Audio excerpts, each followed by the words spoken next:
Então, galera, o quinto artigo, acho que um dos artigos mais importantes desse dossiê é um artigo da Quenzer, que é o Trabalho Escola, Flexibilização do Ensino Médio no contexto do regime de acumulação flexível.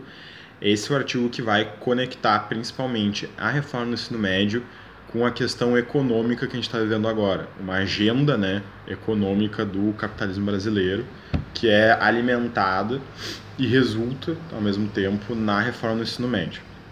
Então, na introdução do artigo, a Quenzer vai fazer um resumão ali das origens, do caráter da reforma, ela vai destacar alguns pontos, né? Cada artigo tem essa tendência, né, de estar destacando alguns elementos da reforma. Um deles é de que a gente vai admitir diferentes percursos com redução de financiamento, né? Todo esse lance dos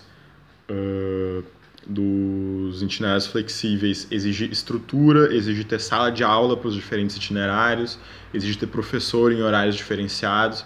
Isso tudo exige financiamento e a gente está, ao mesmo tempo, aumentando a demanda de financiamento e diminuindo o financiamento real. E também que tende a aumentar a carga horária, vai chegar até 7 horas por dia na escola, o que é uma coisa absolutamente incompatível com a vida de um jovem trabalhador, né? Passar 7 horas por dia na escola, ele não vai ficar na escola, ele vai trabalhar, que é a grande realidade brasileira hoje. Também os critérios de acesso a esses itinerários são definidos pelo sistema de educação, então a gente vai reduzir muito o acesso, porque vão ter sistemas que não vão permitir o acesso a vários desses itinerários, vai ter lugares em que tu vai ter que fazer um teste, um exame, uma prova para acessar determinados itinerários mais concorridos. E essa diferenciação toda vai aumentar em muito a dificuldade de chegar no ensino superior sem fazer um cursinho, né? Porque tu não vai ver toda a matéria que cai no vestibular e no Enem ao longo do teu ensino médio. Tu vai ter que complementar a tua escolaridade com um cursinho no mínimo.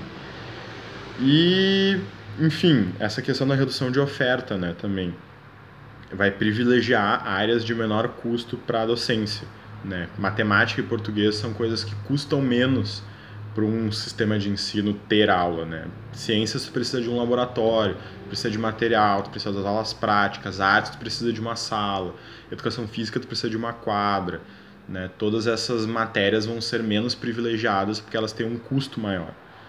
Então, a Quenzer vai colocar que a flexibilização curricular é parte de um quadro conceitual mais amplo, o da aprendizagem flexível. Esse é o conceito central do artigo, bastante complexo, mas é relativamente instintivo de compreender, né?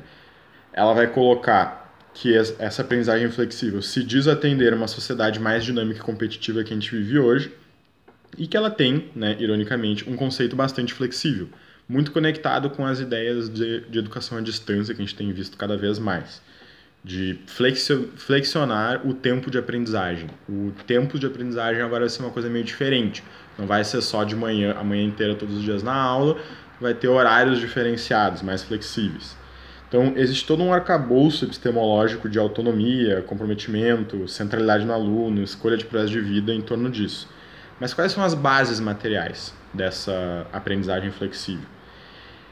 Ela é, na prática, o discurso pedagógico, né, do regime de acumulação flexível, uma coisa que a gente vê melhor no livro do Ricardo Antunes e em alguns outros artigos da nossa bibliografia, mas a Quenzer faz um bom resumão aqui. Ela prevê uma distribuição desigual de conhecimento, porque a gente vai ter uma distribuição desigual de trabalho, né, de acesso ao trabalho no mundo de hoje. Basicamente, o mercado de trabalho hoje necessita da formação de profissionais flexíveis, né? Eles precisam conseguir desenvolver competências que permitam aprender ao longo da vida, porque eles não vão ter um percurso educativo fixo, eles vão ficar pipocando em várias dinâmicas de vida, eles têm que conseguir aprender rapidamente essas novas dinâmicas. Na prática, é uma ideia de desvalorizar o trabalho, fazendo com que todo mundo saiba fazer um pouco de qualquer merda, para garantir rotatividade no mercado de trabalho e botar a responsabilidade pela construção da educação do trabalho em cima do próprio trabalhador e do Estado, né? O sistema privado se desresponsabiliza completamente.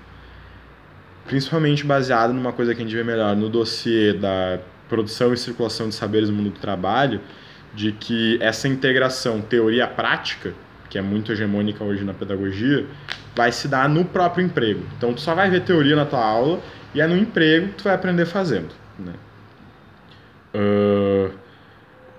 Quem defende a acumulação flexível defende principalmente a ideia da aprendizagem informatizada. Por exemplo, o EAD, que tu faz pela internet, pelo computador, tu nunca vê um ser humano na tua frente, tu vê um software, né? Que está muito ligada à necessidade de subjetividades flexíveis para uma sociedade que é informatizada, né? Para um mercado que gira todo em torno da ideia da microeletrônica, para produtos imateriais, comunicacionais, de entretenimento, de informação, de tecnologia, ciência. E essa ideia, ela principalmente se cristaliza numa formação continuada, que é uma base muito forte estrutural da docência, a Bangu, né? Porque tu vai ficar fazendo milhares de cursinhos pela internet, EAD, e a tua capacitação continuada é um bagulho completamente desregulado e aleatório. Então, a acumulação flexível, ela destrói o vínculo que tem entre capacitação e trabalho. O que tu está aprendendo para ir trabalhar não tem nada a ver com o teu trabalho real.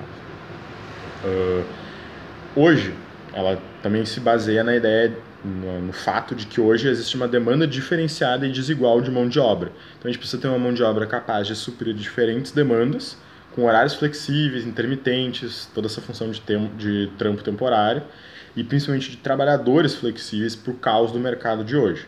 Esses trabalhadores têm que ter capacidade de aprender novos processos, ao invés de ter qualificação. Eles têm que conseguir lidar com a instabilidade e fluidez, tanto em comportamento quanto na sua própria qualificação também. E a gente precisa também de células de força laboral que atendam com capacidade diferentes formas de trabalho precário, né?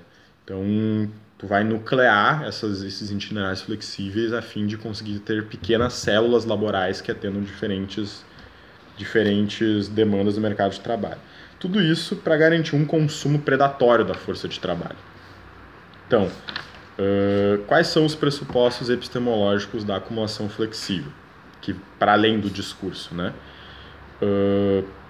A Quenzer vai ficar ali 2 páginas construindo a relação materialista histórica entre teoria e prática na aprendizagem e vai colocar que a acumulação flexível se encontra no campo das teorias pós-modernas de conhecimento, com a ideia de que o conhecimento se dá pelo confronto de discursos e não pelo confronto entre pensamento e materialidade. Ou seja, qualquer conhecimento serve na prática, porque ele não tem um lastro na realidade. Diante dessa ideia de que qualquer conhecimento serve, a gente vai reduzir a necessidade de domínio de teoria, né? Porque, enfim, a teoria é qualquer coisa, ela é um discurso, a gente vai aprender de verdade na prática, e o que a gente tem de conhecimento hoje vai se reduzir a uma reprodução de uma narrativa dominante, o que vai justificar toda uma certificação de competências duvidosas, de conhecimento tácitos, módulos EAD dentro da educação pública, módulos privados dentro da educação pública, né? A narrativa, a gente nunca vai conseguir superar o senso comum, a gente vê isso melhor, acho que no 7º artigo desse dossiê, e principalmente uma grande desprofissionalização da docência, né? A gente já viu isso no 2º artigo, tanto pela questão de poder colocar pessoas de notório saber dando aula, quanto pela questão de que é isso, agora o aluno vai fazer coisas EAD, vai aprender na prática, o professor vira meio que um facilitador do aluno absorver materiais didáticos informatizados, principalmente. E ela vai, por fim, colocar que essa ideologia pós-moderna, né, esse campo de conhecimento pós-moderno, se baseia entre presentismo e pragmatismo. O que é essa dimensão pragmática da aprendizagem flexível? Ela é super prática, né? A gente vai aprender a fazer atividades destituídas de caráter teórico. Conhecimento, ele é prática sobre prática sobre prática sobre prática. A gente nunca para pensar, né, sobre o que a gente está fazendo, então é impossível superar conhecimento do senso comum e saberes tácitos básicos. E a formação, ela é reduzida a um caráter meramente instrumental, né?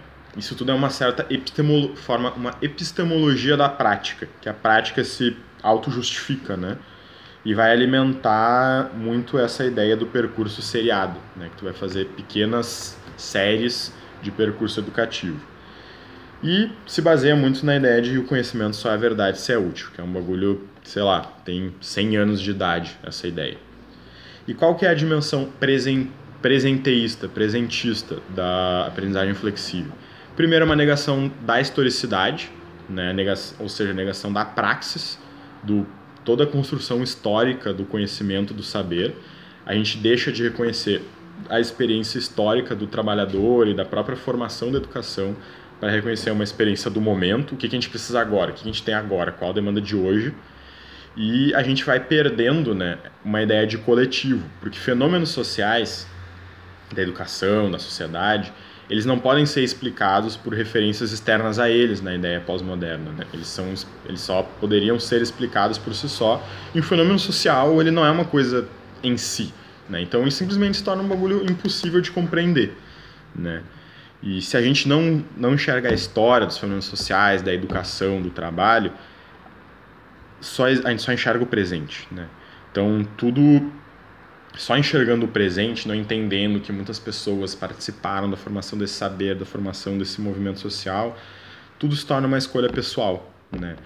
O que tu precisa fazer hoje para se dar bem na vida? Né? A gente vai alimentando uma cultura individualista dentro da educação. E também ele fortalece muito essa ideia individualista e presenteísta, detonando as disciplinas críticas, né, que visualizam a totalidade da sociedade. Essas disciplinas são relegadas a um plano comum, elas são secundarizadas. Filosofia e sociologia foram deletadas do currículo, história e geografia saíram do tronco comum, viraram um itinerário flexível entre 5. Como é que a gente vai compreender problemas sociais sem as ciências sociais e humanas? É impossível. E vale destacar que toda essa fragmentação do saber ela é muito alimentada pela crença nas novas tecnologias, né? Tecnologias que a gente vai usar para para saber, para acessar cultura e tudo mais. Tudo isso sendo alimentado por uma sociedade do espetáculo. Vamos usar novas tecnologias revolucionárias, agora você aprende em casa, pelo computador, com esses vídeos super bonitos, essas plataformas eletrônicas mega avançadas. Então, a aprendizagem flexível também vai estar se colocando com um discurso de diversidade, né?